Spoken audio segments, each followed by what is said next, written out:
On September 27, 2015, Peng Sun, a 22-year-old Chinese student studying in Vancouver, Canada, was invited to a party celebrating a friend's newborn baby. When he arrived at the house, his friend greeted him warmly and offered to show him around. But when Peng went down to the basement, his life took a tragic turn. Welcome to Red Eastern True Crime. If you enjoy this story, please subscribe to my channel. Let's dive into this story. Peng Sun was born in Beijing in 1993 and grew up under the loving care of his parents. He attended the best schools in Beijing. His father, Kang Sun, had a successful construction business that benefited from China's booming economy. During a trip abroad, both Mr. Sun and Peng fell in love with Vancouver because of its safety and convenience for Chinese residents. In 2008, when Peng was 15 years old, Mr. Sun sent him to study at a high school in Vancouver. Peng's mother also accompanied him to Vancouver for a few years. Peng later studied at Kwantlen Polytechnic University. During Peng's mother's time in Vancouver, she often drove a white Bentley for her daily errands. When she returned to China, Peng started driving the car himself. Peng was honest and courteous in his dealings. Unlike some other wealthy Chinese students studying abroad, he did not like to show off. Peng planned to return to Beijing after graduation in 2016 to work in his father's company and eventually take over the family business. In 2013, Peng and his girlfriend, Yang Qingqing, lived in a neighborhood in the city of Coquitlam in the Vancouver area. Soon after, a new neighbor moved into a house just a block away from Peng's. The neighbor was Tianyi Eddie Zhang, who was 21 at the time, a year older than Peng. Both were from China and shared a passion for cars, so they quickly became friends. Eddie Zhang was born in 1992 in Shuozhou, Shanxi Province. He told his friends that his father was a government official. In 2011, at the age of 19, Eddie Zhang began studying at Shanxi University of Finance and Economics. He often drove luxury cars on campus. Eddie later transferred to the University of Prince Edward Island in Canada. Unlike most international students, Eddie was already a permanent resident of Canada. He lived in Canada with his mother and younger brother, and often traveled back and forth between China and Canada.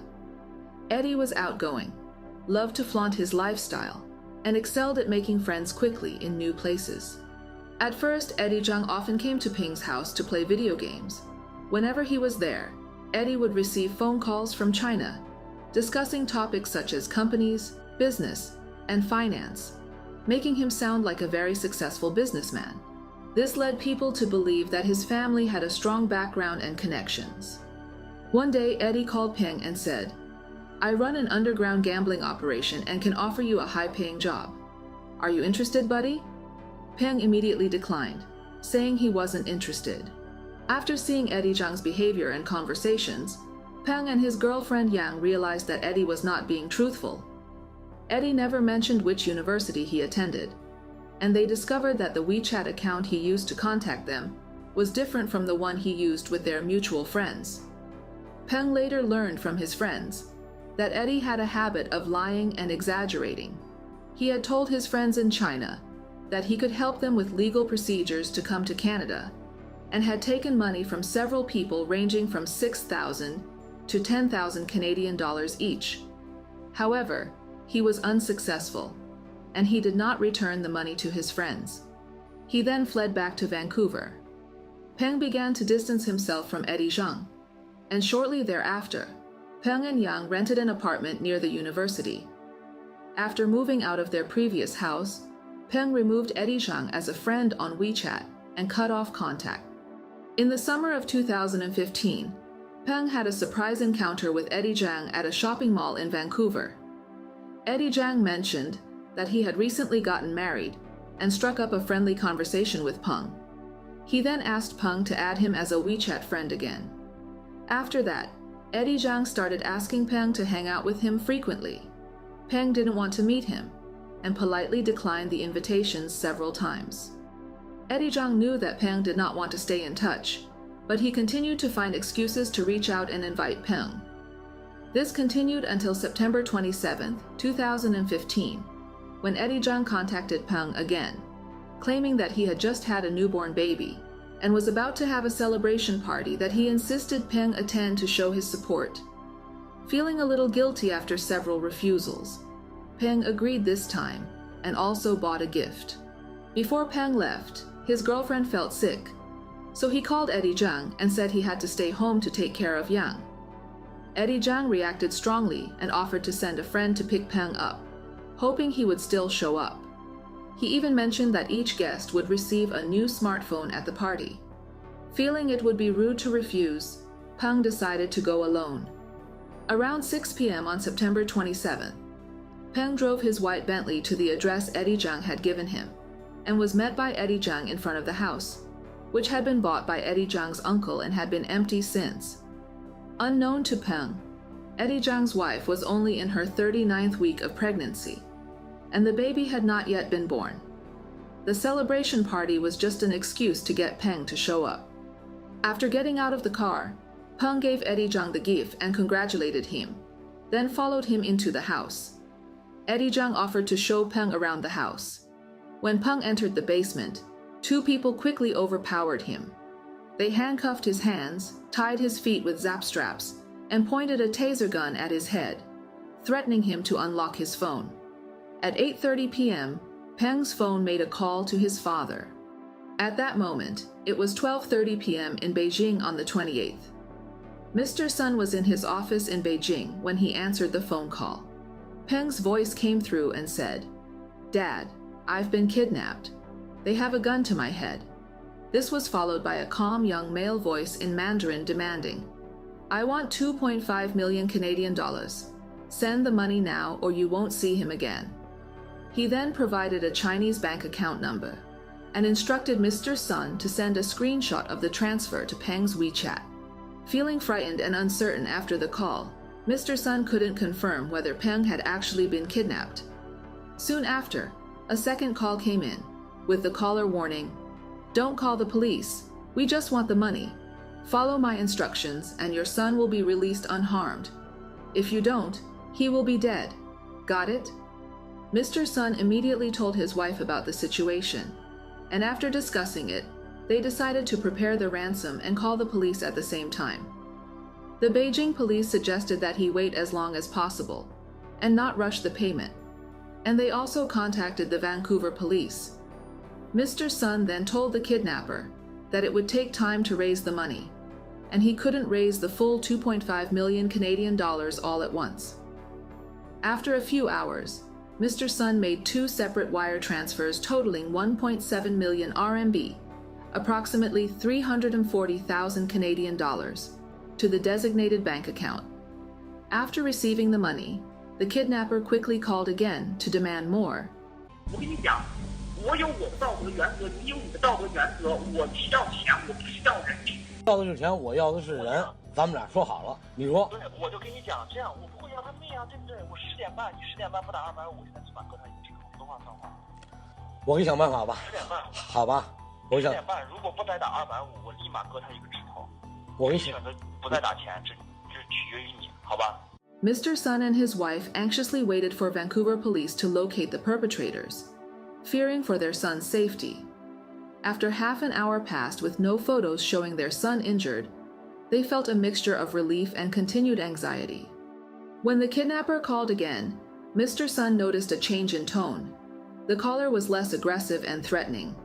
He even began to negotiate the ransom, eventually lowering it to 1 million Canadian dollars. Mr. Sun sensed the change in attitude and had a bad feeling. He insisted on speaking to Peng before sending any more money, and wanted to hear Peng's voice. After some negotiation, the caller agreed. Soon after, a voice came on the line and said, "Dad, please help me. Give him the money." The kidnapper immediately took the phone. Mr. Sun knew his son's voice well, and was sure that the voice he heard wasn't Peng's. He asked the kidnapper to let his son mention his sister's birthday, but the kidnapper refused, saying, "Don't trick me." Mr. Sun then suggested his own birthday, but the caller started talking about morality instead. Eventually, the caller provided a new bank account, and threatened to harm Peng if the money wasn't transferred. This time, Mr. Sun decided to stop sending money to the kidnapper. He finally contacted Peng's girlfriend Yang and sent her the recording of the kidnapping call. Yang immediately identified the voice as that of Eddie Zhang. With this information, Vancouver police tracked Eddie Zhang's phone and quickly located him. In the early morning hours of September 29th, at 3 a.m. local time in Canada, the police arrested Eddie Zhang and 3 Canadian accomplices on Lynn Valley Street in North Vancouver and found Peng's body in the trunk of a car. Peng's mother, sister, and brother-in-law rushed to Vancouver from Beijing. The brother-in-law saw Peng's body, which showed signs of a struggle before death. His face was twisted and purple, and his tongue was out, indicating that he had suffered before he died. The autopsy report later revealed that Peng died of suffocation caused by a zap strap around his neck. He died just 7 hours after entering the house. Police immediately began investigating and questioning the 4 suspects: 23-year-old Eddie Zhang, 21-year-old Casey Hisco, 20-year-old Dylan Green, and 18-year-old Jacob Gorelick. Hisco worked as a poker dealer in Eddie Zhang's illegal gambling operation. He found out that Eddie Zhang was planning to kidnap wealthy people for ransom, so he introduced Eddie Zhang to a Canadian named Jay, and the two of them planned the kidnapping together. Eventually, Eddie Zhang chose Peng as their target. After Eddie Zhang lured Peng to the basement of the house, Jay and others held Peng captive with tasers, zap straps, and handcuffs. While Eddie Zhang called Peng's father, Hisco drove by Peng's apartment several times to check for police presence. When he didn't see any police cars, he texted Eddie and said, "Nothing, and we're good." At midnight of the kidnapping, Hisco found out that Peng was dead. Over about 45 minutes, he messaged Eddie Zhang several times on WeChat, detailing how to clean up and dispose of the evidence. When police learned from Peng's girlfriend that Eddie Zhang was the kidnapper, North Vancouver RCMP obtained an emergency warrant to listen in on him. The next morning at 9 a.m., police found Peng's Bentley parked near Sykes Road and Wellington Road in North Vancouver and set up surveillance. While some officers staked out the car, another group of police from Coquitlam, North Vancouver, West Vancouver, and Burnaby RCMP watched Eddie Zhang. Later, Eddie Zhang and Hisco texted each other to make a plan to move Peng's body from the trunk of his Bentley to the trunk of a car rented by Eddie Zhang, and then dispose of the body. To facilitate the transfer, Hisco recruited 2 other Canadian men and told them they needed help moving a package. At around 3 a.m. on September 29, 2015, Hisco arrived at the Lynn Valley meetup point in a car registered in the name of Eddie Zhang's mother-in-law. He had with him the 2 recruits, Dylan Green and Jacob Gorelick. Eddie Zhang then showed up and backed up his rental car until it was trunk to trunk with the Bentley. The trunks of both cars were opened as they attempted to place Peng's body in the rental car. After waiting more than 10 hours, police swarmed the scene and arrested the 4 men. Peng was found wrapped in a tarp. He'd been stripped down to his underwear, his face wrapped in duct tape, and his hands and feet bound. Eddie Zhang said he left the basement for a few hours on the night of September 27th. When he returned early on the 28th, he found that Peng had been tasered unconscious by his accomplices. He quickly checked on Peng and realized that Peng was already dead. Eddie Zhang claimed that he did not tie the zap strap around Peng's neck, and Hisco also denied any involvement. The police investigation revealed that at least 8 people were involved in Peng's kidnapping. Jay was identified as the organizer of the kidnapping scheme, which targeted wealthy individuals for ransom. He instructed Eddie Zhang to find young people from wealthy Chinese families. However, Jay was not arrested despite his involvement in the case. 3 weeks before Peng was kidnapped, Eddie Zhang tricked a middle-aged Chinese man who worked in currency exchange. Eddie asked the man to bring 250,000 Canadian dollars to meet him. As the man got into Eddie's car, Hisco grabbed his face with both hands from the back seat. The man struggled and managed to break away. As a result, Eddie Zhang was charged with first-degree murder, kidnapping, and indignity to a body. On March 11, 2016, police informed Peng's family that Eddie Jiang was likely to be charged with first-degree murder. Under further interrogation, Eddie Jiang chose to remain silent, refusing to answer any questions and providing only limited information through his lawyer.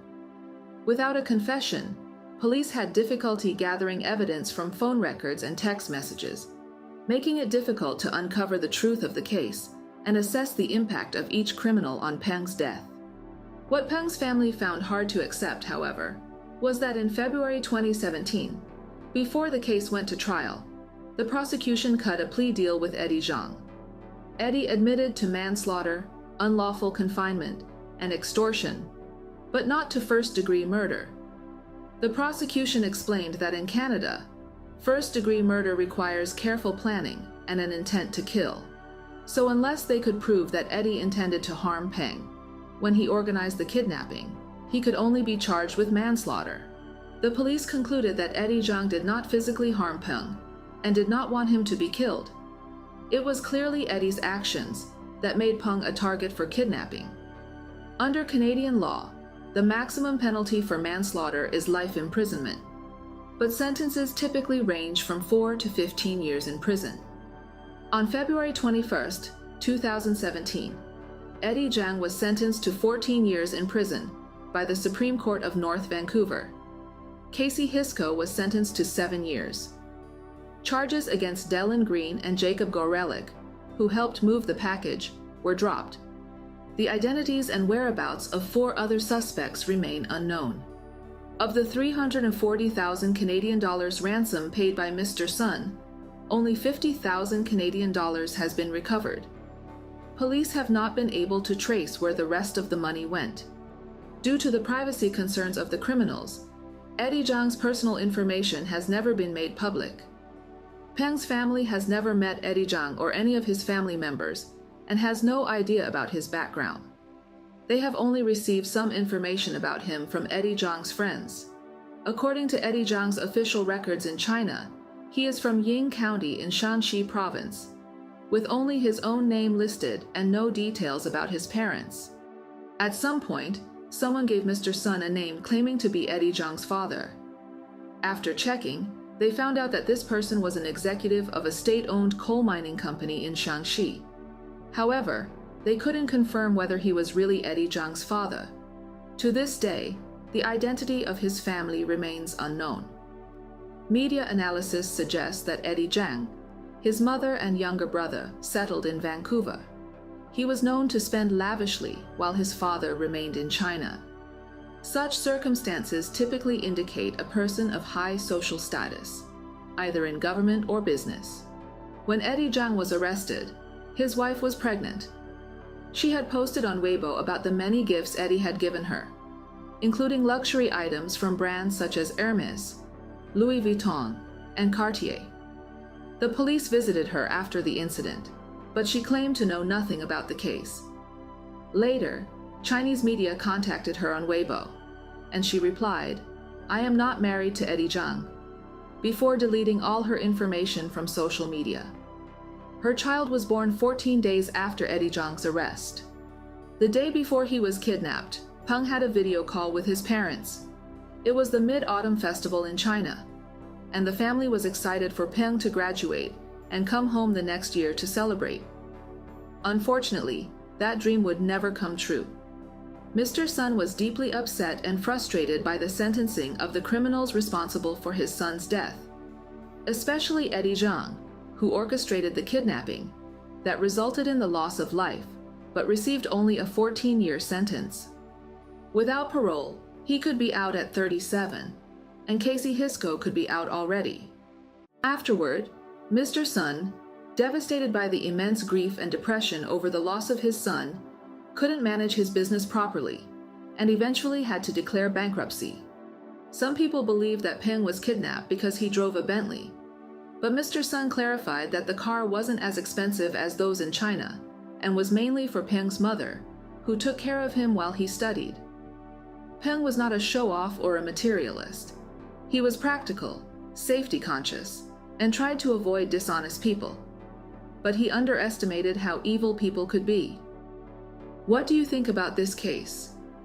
Please share your thoughts and opinions in the comments section. Thank you very much for watching. If you enjoyed this video, please like and subscribe to my channel.